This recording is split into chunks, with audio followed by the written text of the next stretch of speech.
Welcome to the latest episode of the Best of Cool Culture Corner.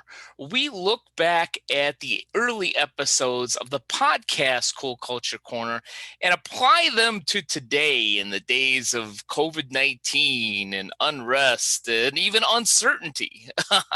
I am Ken Bader, your host for both the Best of Cool Culture Corner as well as the podcast Cool Culture Corner. And the episode I want to look back at today is, are we in the right mindset for our culture? And this was one of my early episodes, obviously, because we go back to early episodes here. But it was in 2016. And at the time, I believed, and I still do believe this, that we were still getting out of the hangover of the Great Recession. I believe that that lasted a lot longer than any of the technical economists would tell you. And we had to deal with some issues with that. And in that episode, I talked about embracing the new normal. And here we are again in chaos. In what's quite possibly a recession caused by the pandemic, maybe even a Great Depression, who knows? And we're trying to and being told to embrace that new normal again. And one of the things that I said in that episode, I think really applies today, is understanding that the new normal is not normal. And I want to play just a snippet from that particular installment of Cool Culture Corner and then talk about some of the things that we really need to apply today. Let's listen. Are we in the right mindset for our culture today? Is the real question. As I mentioned, and I believe in a couple of episodes ago, we're running into strategic planning season right now. It's in the mid-September month when I'm recording this. And I noticed that a lot of firms that I'm working with on strategic planning, they have all the best intentions, and some of them do really have a great culture. People are working hard and working for the right reasons, but not necessarily always with the right mindset. It goes back to that old and probably overused cliche of working smarter and not harder. A lot of times we're so used to doing things in a certain way or creating a strategy in a particular manner or putting goals together and setting goals in a particular function that we just simply get into that rut and we don't change that.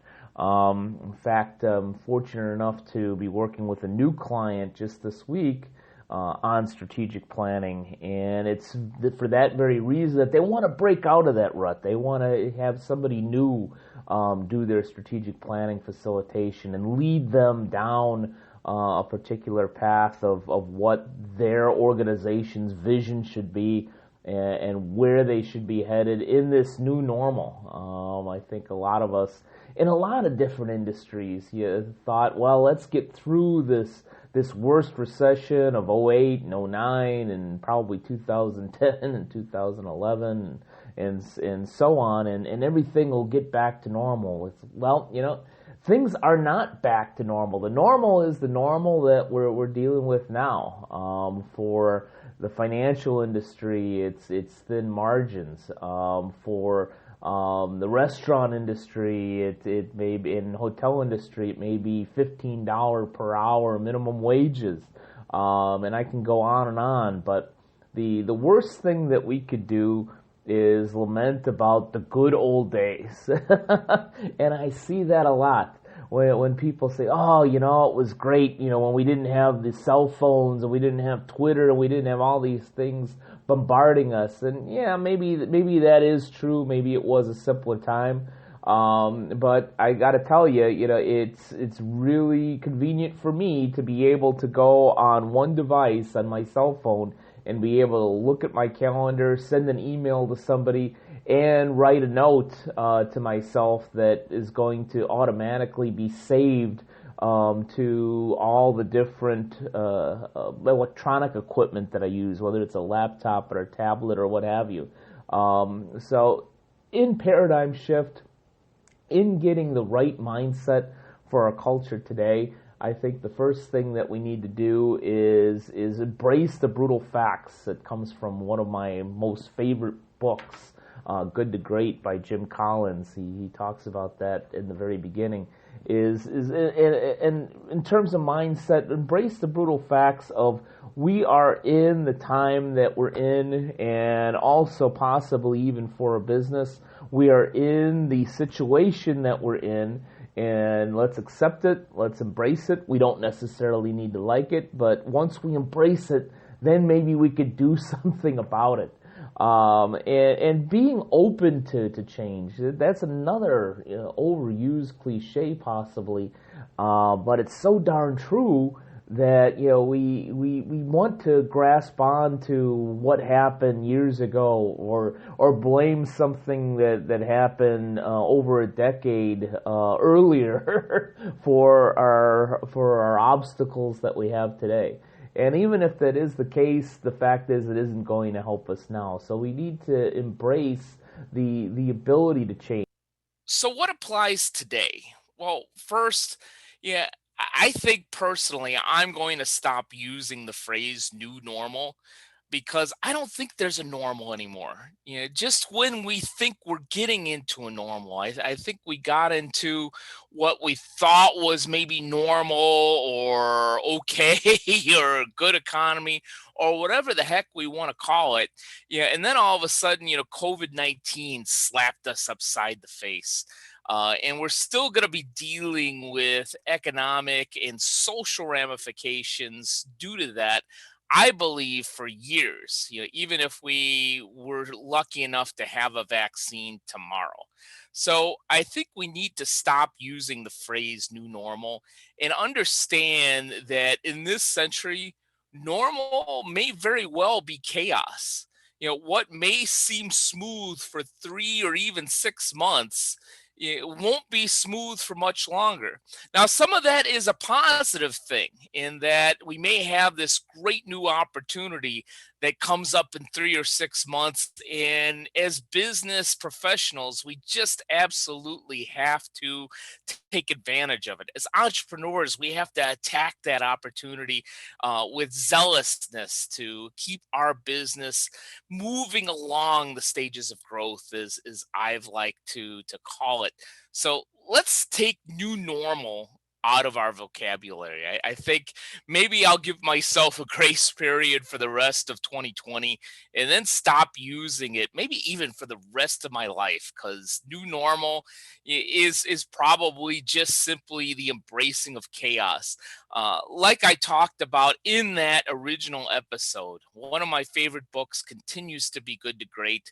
And I love the phrase embrace the brutal facts. And I'm seeing all of my clients really do that, embrace the brutal facts. Not only in the understanding that we have some obstacles ahead, but also understanding that COVID-19 has given us some opportunities as well, especially in the service based businesses. And I'll give you two examples.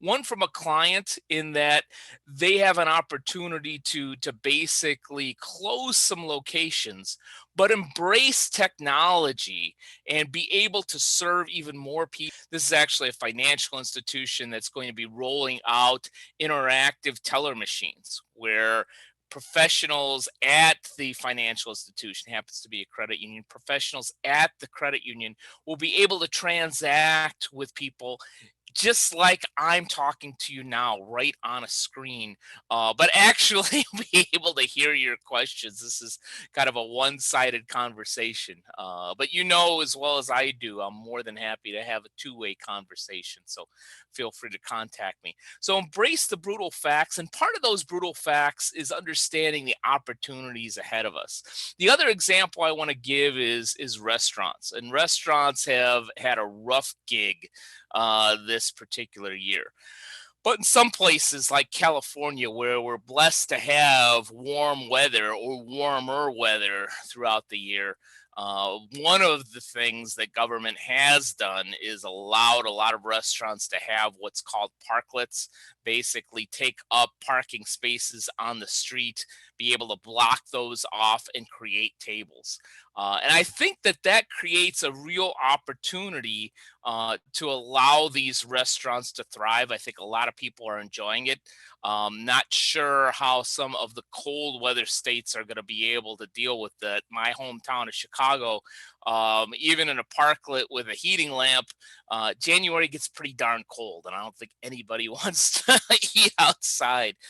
So we'll have to come up with some new ways, maybe some ventilation and so forth, to be able to allow restaurants to thrive until we do have a vaccine.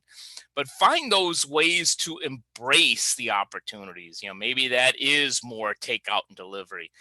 Maybe that is actual home chefs, basically going to somebody's home and being able to make food for them, for those that can afford that type of an experience. But whatever opportunities you've been able to create for yourself in 2020, find ways to possibly use that going into 2021 and beyond.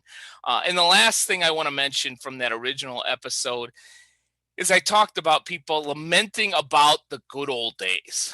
Well, yeah, number one, the good old days weren't always that good. I remember, a recession in the early 90s as well, as I was getting out of college. And also just understanding that days are changing. Today is not going to be the same as tomorrow. The next day is not going to be the same as tomorrow, and so forth. Every day is going to be different. Every day is going to be a new challenge, and every day is going to be a new opportunity. That may sound a little pie in the sky, but understanding that, what we have today may not be the same as tomorrow may help us in being able to embrace change when we need to, but also understand that we don't necessarily have to get rid of the core values that we have. We just may have to change the avenues that we provide service going into the future. So don't lament. Maybe if you want to take about 5 minutes to dwell in some negativity, go for it. But don't dwell there more than that. Embrace the change, embrace the brutal facts, and get your mindset right, especially as we build strategy for the future, knowing full well that that strategy may have to change at a moment's notice. Sometimes because of things that we don't like, but many times because there just simply is a better opportunity out there. Thank you for spending some time with me today. And here's hoping, as always, that you have a cool culture corner at your unique business. Take care. Now a word from our sponsor, Bader Training and Consulting. BTC is the creator of the B+C+S formula. Our clients that implement that formula increase their net income by 124% and grow their business by 17% on average. The best place to start working with Bader Training and Consulting is with our B+C+S audit. The service pinpoints issues as well as attributes of your business's unique brand, culture, and strategy. Learn more or sign up for a B+C+S audit at www.btcinc.net/BCS-audit.